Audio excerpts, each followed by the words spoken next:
The importance of the 2023 election can be overemphasized, as all eyes will be on the Independent National Electoral Commission, INEC, to deliver a credible electoral process.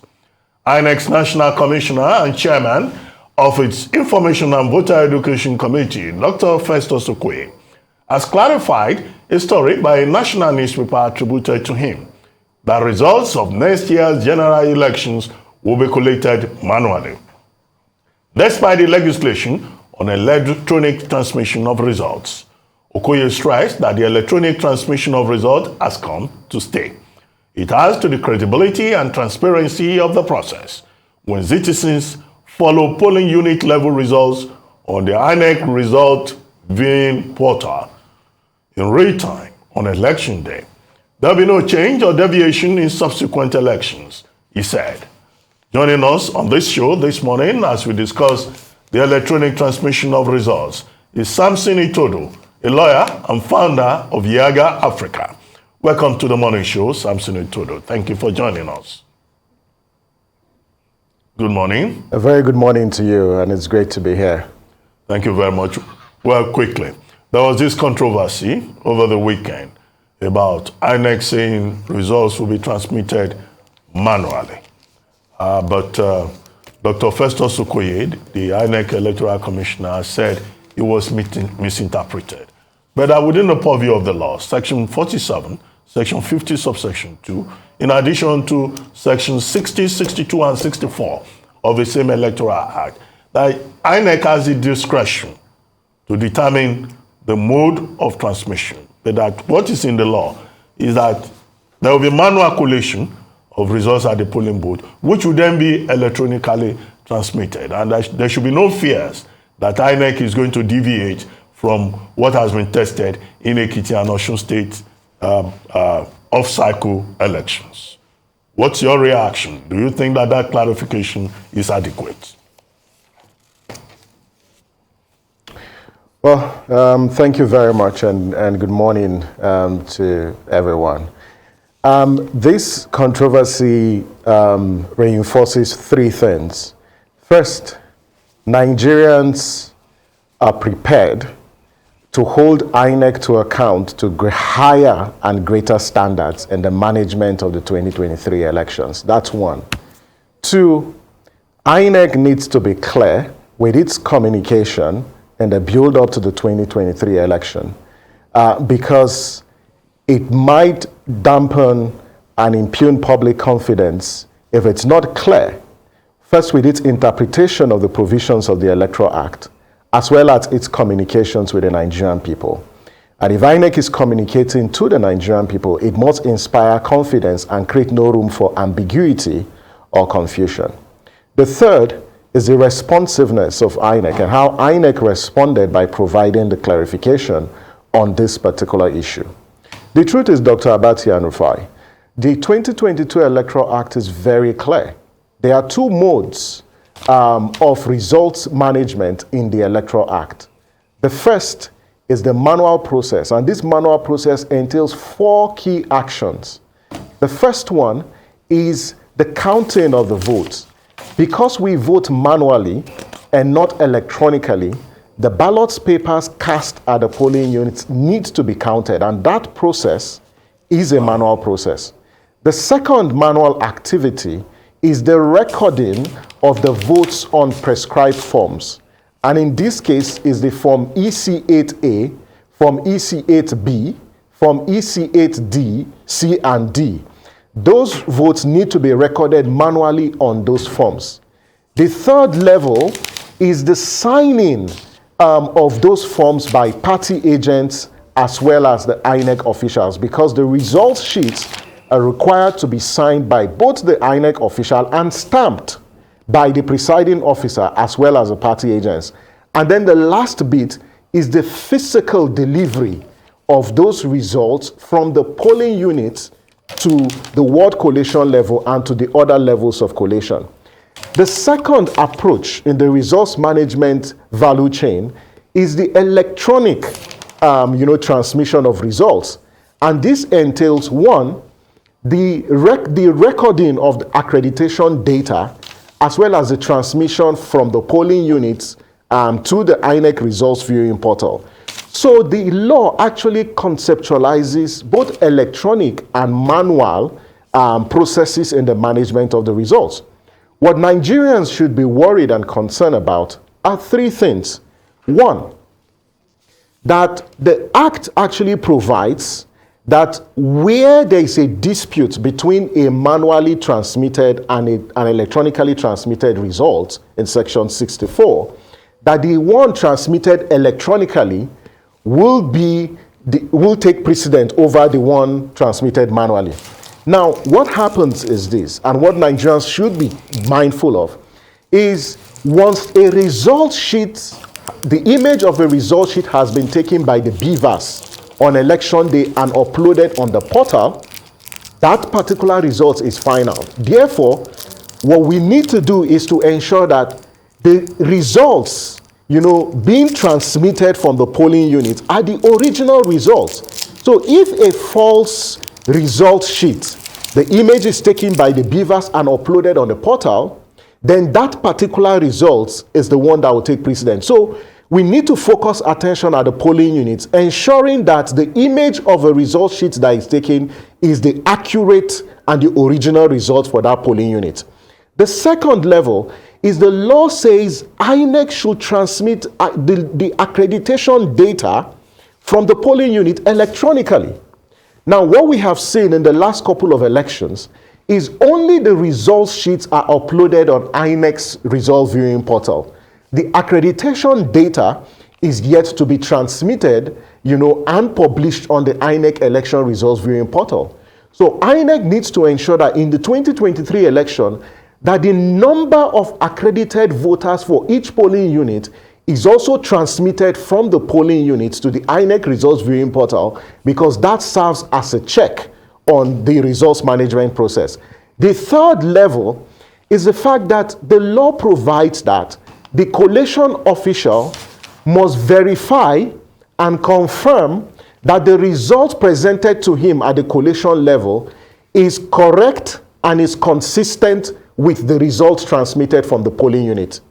Our major concern is that if you've got 8,809 words, will the collation officers in the 8,809 words ensure that they confirm the results transmitted by the BVAS before they make any declaration? This is where we need a lot of vigilance. And I hope that Nigerians understand this entire process. I'm glad that INEC has clarified, but there are other gaps within the process that requires vigilance of both party agents as well as citizens. Okay, we'll go for a quick break. We'll come back. We'll talk some more.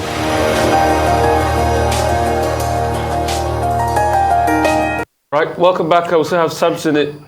Samson Itodo here, founder of Yaga Africa. Samson, great to have you. Two things I'd like to ask you. Number one, there's been a lot of back and forth across, many platforms. People are talking. Although INEC has said, and we've had authorities, say that there's no concern, but people are talking about movements in INEC, transfer of ICT officials and the likes and all of that talk. We'll like you to talk about that since you interface with INEC, all right? What's your faith in INEC as regards that? Secondly, I'd like to talk about APIs. Correct me if I'm wrong. I'm sure probably Yaga gets APIs. How can we democratize this API from INEC? I mean, I did ask Mr. Festus Okoye at a point, and he said it's just open, it's just out there. But obviously, you know what I'm talking about when it comes to APIs. I'm talking about plugging APIs that I can plug into the INEC website and get those results real time. How can we democratize this to make the elections effective? Two things.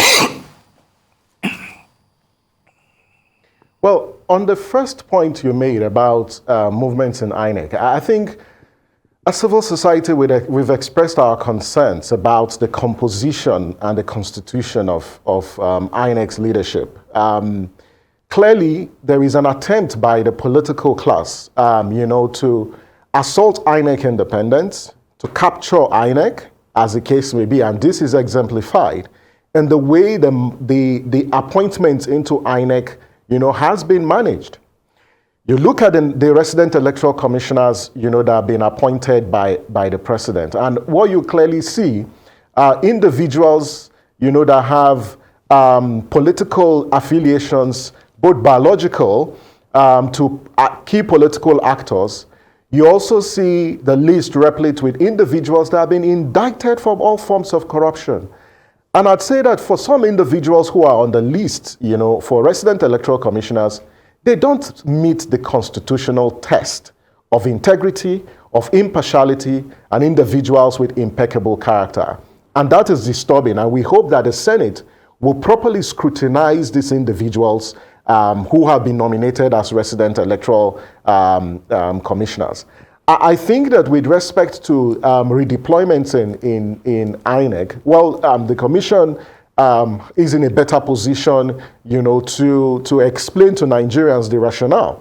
But what we know is periodically you've got these redeployments, and yes, 6 months to elections, you have key personnel of the commission being redeployed to different states.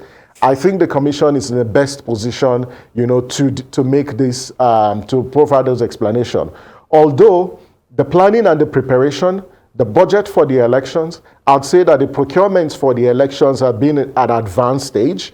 And so I hope that these individuals who will be holding new portfolios within INEC's internal bureaucracy, they have what the competence, to deliver on credible polls ahead of the elections. To the point you made about, the INEC results viewing portal and APIs. Well, YAGA Africa does not have APIs, and INEC has not issued any APIs to YAGA Africa. I think you asked this question in relation to the election results analysis dashboard that the YAGA Africa has. What we do is mindful of the fact that the Electoral Commission didn't grant APIs, and I'll talk about Kenya and what Kenyans did in the last election. We have to manually download all the results, and it makes it really cumbersome. And quite frankly, the INEC election results viewing portal, though an innovative component of our electoral process, enhances the transparency of the process, but INEC needs to do more to make the portal visually appealing, easily accessible to Nigerians, but more importantly, make the data that it provides downloadable for media organizations, for stakeholders to do so they can also aggregate and keep watch over the results collation process. We've sent recommendations to INEC about, the platforms. If you look at Osun, for instance, there were challenges with the portal, the INEC results viewing portal in Osun. At the commencement of upload of results, it was difficult downloading results because of the huge traffic.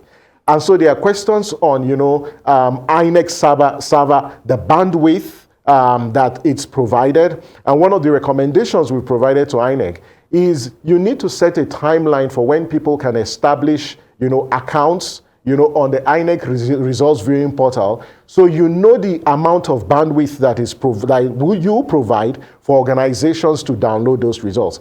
In Kenya, media organizations and stakeholders requested for APIs, but the Electoral Commission didn't grant them, APIs to their back end to download the results because, for cybersecurity or digital security reasons. But the Commission also considers this as an effort to protect its independence in the management of the results process. And I'd say that moving to the 2023 election, there's a lot of reforms that needs to be undertaken on the INEC results viewing portal that makes it possible for media organizations and stakeholders to conduct independent audits of this entire results management process. Do you think that INEC, despite the demonstration of capacity with beavers and electronic transmission in the Osun and Ekiti state gubernatorial elections, will be able to deploy the same capacity during general elections in 2023, whereby you will not be dealing with just one state and a few local governments, you'll be dealing with a general Nigerian constituency? Given the background that before we got to this point of electronic transmission of results, there were lawmakers who were saying that there are no signals in their own villages and polling units. Do you suspect that that will be a major issue affecting the credibility of the 2023 electoral process?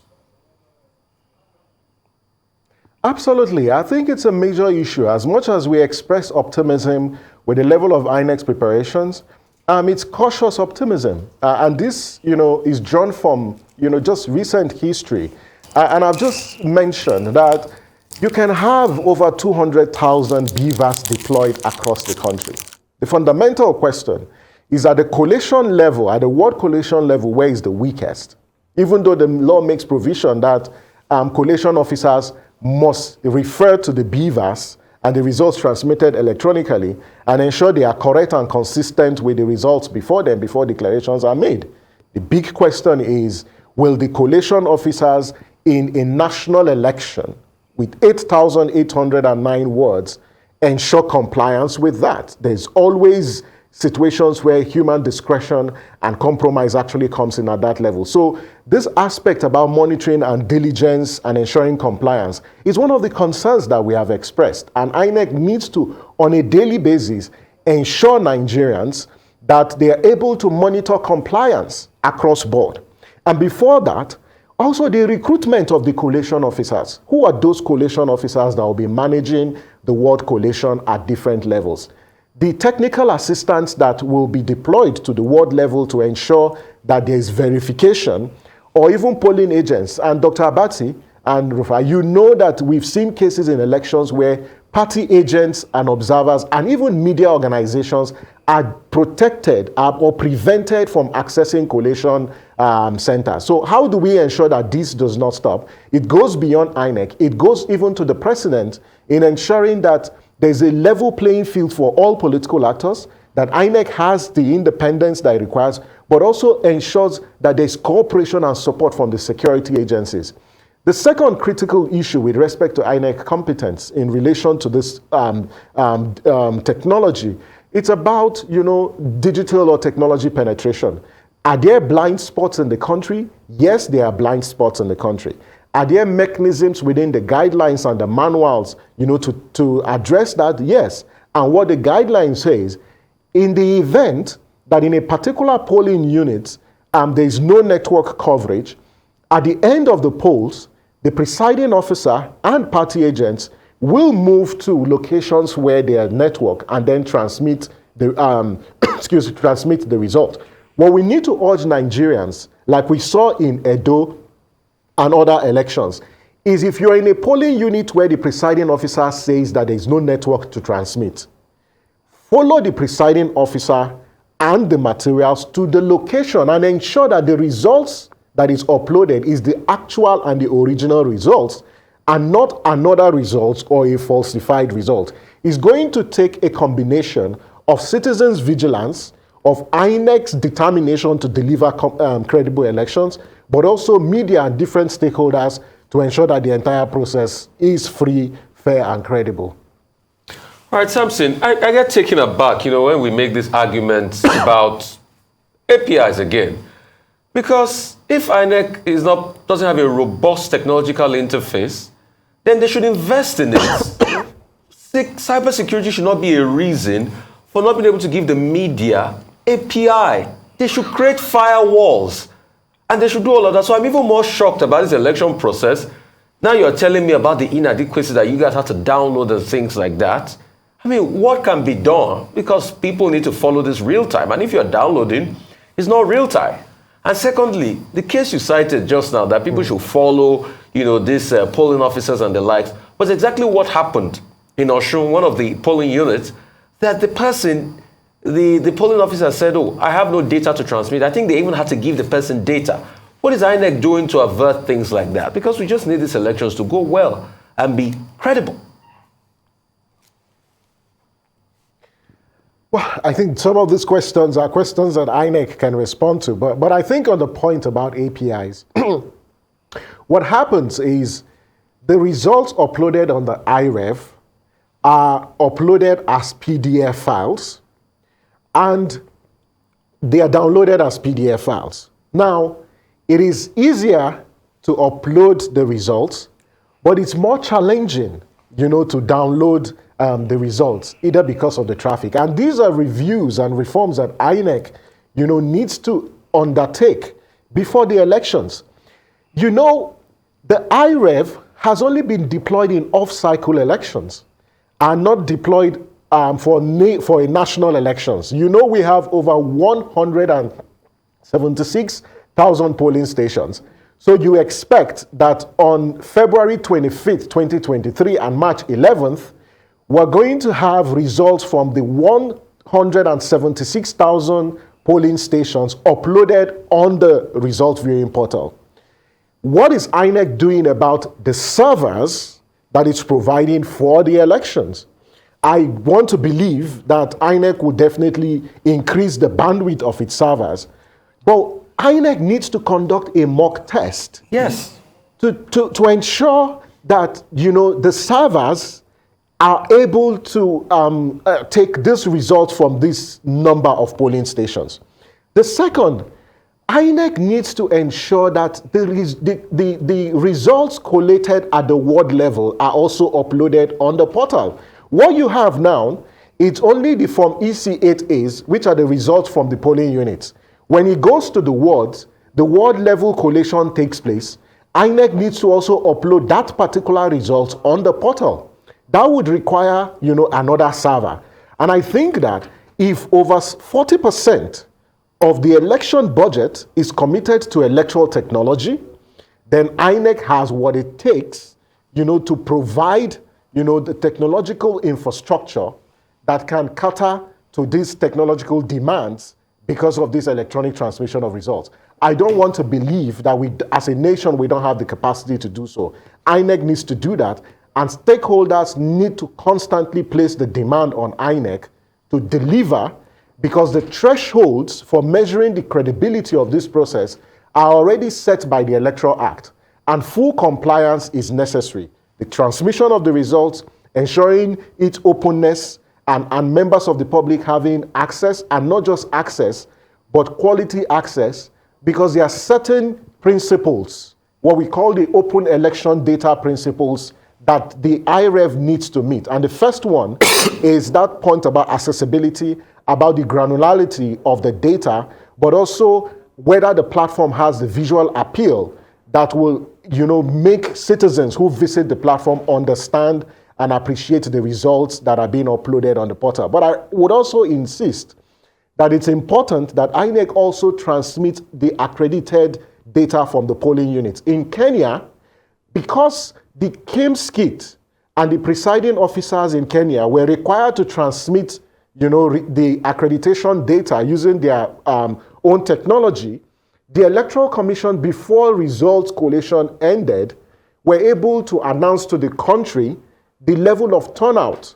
And so if, you know, any results is announced subsequently where there is overvoting, you can actually tell by virtue of access to voter turnout data. And so INEC needs to, you know, ensure that, you know, these sets of data, you know, are transmitted and published on the results viewing portal. A lot of reforms need to be undertaken. And just like INEC, you know, has been responsive to, you know, this public outcry yesterday, we'd expect that same level of responsiveness in the build-up to the elections. Okay, what do you make of INEC's decision after the 2-week extension of the continual voters registration exercise that there will be no further extension with effect from July 31st? So many persons still felt that, oh, you know, that should not have happened. But INEC is insisting that it needs time, saying definitely that there will be no further extension of the continuous voters registration exercise ahead of the 2023 elections. What's your take on that? Well, on the extension of the continuous voter registration, I wish that, you know, the timeline for the voter registration was extended to allow more people, you know, register, because some people encountered some challenges with the voter registration process. But the Commission has, you know, explained to Nigerians that there are several steps and actions that need to be taken, and there's inadequate time, because if the Commission proceeds to extend, it's unable to meet all the requirements before the day of election. like cleanup of the register, publishing the register, the production of the permanent voters card, and it's relying on Section 9 of the Electoral Act, because the law says that voter registration, update, revision of the voter register shall not end or shall end not later than 90 days to the elections. It doesn't say not earlier than, and because it gives INEC, the law gives INEC, the discretion to make that determination. But where we are now is INEC needs to ensure, that the cleanup of this entire process is done immediately, but the voters card of those who have registered are available. We don't want a situation where people are unable, to access and collect their permanent voters card. There are already concerns that some people who registered in the last severe exercise will not have access to their permanent voters card. So INEC needs to go above board to not just assure people, but ensure those cards get to the people. And I think that INEC needs to review its protocol for PVC collection. It should not be collection, it should be distribution. In a bid to inspire and improve voter experience, INEC needs to take the distribution of the permanent voters card closer to the people. And this centralization at the local government level is a disincentive for a lot of people who actually encounter challenges just getting on the voters register.